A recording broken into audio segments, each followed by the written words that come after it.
नमस्कार। आज हम कक्षा 10 के द्वितीय पाठ की ओर चल रहे हैं, जो कि महात्मा तुलसीदास का है, जिसमें उन्होंने अपने भारतीय मानस जीवन में सुप्रसिद्ध काव्य श्री रामचरितमानस का इसमें दिया गया है जो पाठ, उसका हम अध्ययन करेंगे। उससे पहले हम आज तुलसीदास जी के जन्म, गुरु और इनके साहित्य के बारे में पता करते हैं। चलिए, तुलसीदास का जीवन परिचय। गोस्वामी तुलसीदास जी का जन्म, इनके जन्म और इनके समय के मतलब इनके गुरु, इनके बहुत सारे तथ्यों में विद्वानों में मतभेद हैं। तो इनका जन्म वैसे बांदा उत्तर प्रदेश में बताया गया है, सन 1532 उत्तर प्रदेश बांदा जिले में। और कुछ विद्वानों का मत है कि ये जो है राजस्थान के सोरो एटा जिले में इनका जन्म हुआ। इनके गुरु की बात करते हैं तो इनके गुरु के मामले में भी कुछ लोग बताते हैं कि भविष्य पुराण के अनुसार इनके गुरु का नाम राघवानंद, और कुछ विद्वानों का मत है कि जो है इनका नरसिंह चौधरी वो इनके गुरु रहे हैं। और ग्रियर्सन ने और अंतर साक्ष्यों के अनुसार इनका जो गुरु हैं, इनके गुरु का नाम नरहरिदास लिखा गया। तो हम यहाँ पर नरहरिदास को ही प्रमाणिक मानते हुए नरहरिदास यहाँ पर लिख रहे हैं।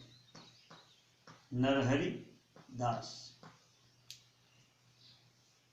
ये इनके गुरु माने जाते हैं। वैसे नरसिंह चौधरी और जो है भविष्य पुराण के अनुसार राघवानंद, तो आप मान लीजिए हमें लिख सकते हैं, राघवानंद भी लिख सकते हैं और नरसिंह चौधरी भी, राघवानंद। ये जो स्रोत है ये पुस्तक में नहीं है, ये स्रोत मैंने अंतर्जाल से, इंटरनेट से लिया है पता करने के लिए, ताकि छात्रों को थोड़ा बहुत सूक्ष्म जानकारी प्राप्त हो जाए। तो उसमें स्पष्ट लिखा हुआ है इंटरनेट में कि नरहरिदास और राघवानंद और नरसिंह चौधरी तीनों का नाम अपने प्रमाणों के अनुसार, थोड़ा बहुत संदर्भ के अनुसार दिया गया है। मुख्य बात जो है इनकी मृत्यु सन में काशी में हुई, 1623 सन 1623 में काशी में इनकी मृत्यु हुई। काशी में।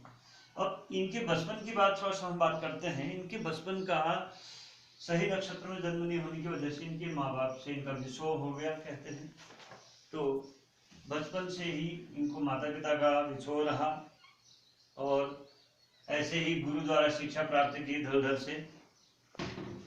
और इनका प्रारंभिक वर्ष जो है बड़ा संघर्षपूर्ण जीवन इनका रहा है, प्रारंभिक जीवन। ठीक हो गया। तो 1623 में काशी में इनकी मृत्यु हुई और इनकी रचनाएं रामचरितमानस पूरे उत्तर भारत के हिंदू समाज में और वैसे लगभग सभी भारतीयों में रामचरितमानस से रामचरितमानस हर घर में रहती है, जिसमें सुंदर गेय पद हैं राम जी के जीवन चरित्र के, और कवितावली, गीतावली, दोहावली, विनय पत्रिका, कृष्ण गीतावली, यहाँ पर जगन्नाथ कृष्ण गीता व लिखा वली है। तो ये इनकी प्रमुख रचनाएं हैं, रामचरितमानस, कवितावली, कृष्ण गीतावली, गीतावली, दोहावली, विनय पत्रिका। आप रामचरितमानस का ही एक अंश कहें, चाहे इन्हीं के द्वारा इनकी घर में आप पढ़ते हैं श्री हनुमान चालीसा, तुलसीदास सदा हरि चेरा कीजय नाथ हृदय मढ़ेरा। तो वो तुलसीदास जी ने लिखी है। हाँ, जैसे श्री रामचंद्र कृपालु भजमन, वो फिर मिलाए गए हुए हैं बाद में, उसमें भी है इस प्रकार का। तो ये इनकी जो रचनाएं हैं पूरे उत्तर भारत में प्रसिद्ध हैं। अब हम इनकी भाषा के बारे में जानते हैं कि इनकी रचना भाषा कैसी है। हम महात्मा तुलसीदास जी के जो पांचवा अपने बिंदु, 4 बिंदु आपने नोट कर लिए हैं, जन्म, गुरु, मृत्यु और रचनाएं। अब हम इनकी रचना और भाषा का जो काव्य सौष्ठव है, काव्य शैली है, भाषा शैली है, उस पर हम चर्चा करते हैं, उस पर वार्ता करते हैं। इनकी जो भाषा व काव्य शैली है वो प्रबंध और मुक्तक काव्य दोनों में है। दोनों का बड़ा सुंदर सटीक उदाहरण इनके काव्य में मिलता है। प्रबंध भी इन्होंने बनाए हैं, प्रबंध काव्य और मुक्तक काव्य, 2 प्रकार के काव्य होते हैं मुख्यतया। तो प्रबंध काव्य और मुक्तक काव्य, प्रबंध और मुक्तक दोनों प्रकार के काव्य रचना इन्होंने की है।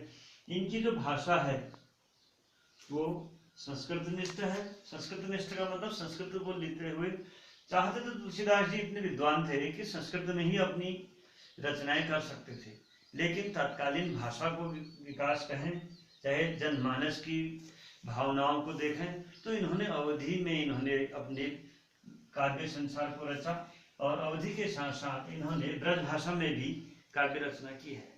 इनके जो रामचरितमानस में, श्री रामचरितमानस में आपको इनके लालित्यपूर्ण सुंदर संस्कृत के पद श्लोक दिख जाएंगे। प्रत्येक खंड, जितने भी रामचरितमानस में कितने खंड हैं? हाँ, कितने खंड हैं रामचरितमानस में? 6 खंड। कौन कौन से बताइए? बालकांड, अयोध्याकांड, अरण्यकांड, किष्किंधाकांड, सुंदरकांड, लंकाकांड, उत्तरकांड और उत्तरकांड। बहुत बढ़िया। तो प्रत्येक कांड में इन्होंने, कांड की शुरुआत में जो भी इन्होंने ये शब्द बनाए हैं रामचरितमानस में, उनमें पहले संस्कृत के सुंदर गेय पद श्लोक दिए हैं। तो ये चाहते तो संस्कृत में भी अच्छा लिख सकते थे, लेकिन इन्होंने जनमानस की संभावनाओं को, जनमानस की भावनाओं को, हमारे उत्तर भारत की संस्कृति, सभ्यता, हमारा भाषा के प्रति लगन, लगाव, इन सबको परिनिश्चित करते हुए, व्यवस्थित करते हुए इन्होंने पूरा अपना जो काव्य लिखा वो अवधि और ब्रज भाषा में लिखा। बहुत लोग सोचते हैं कि तुलसीदास जी केवल अवधि के ही कवि हैं। नहीं, वो ब्रज भाषा के भी हैं। इन्होंने अवधि में श्री रामचरितमानस लिखा और दोहावली लिखे हैं, गीतावली लिखे हैं।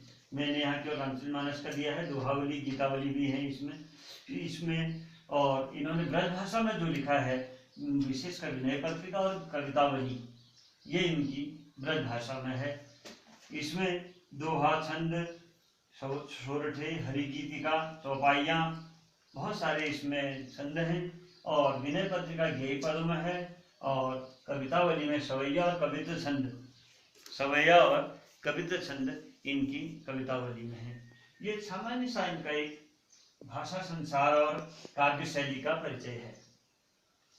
इनको अमृतलाल नागर ने मानस का हंस, मैंने यहाँ पर लिखा है तुलसीदास मानस का हंस या मानस के हंस, मानस का हंस या मानस के हंस के नाम से इनको पुकारा है, इनको सम्मानित किया है।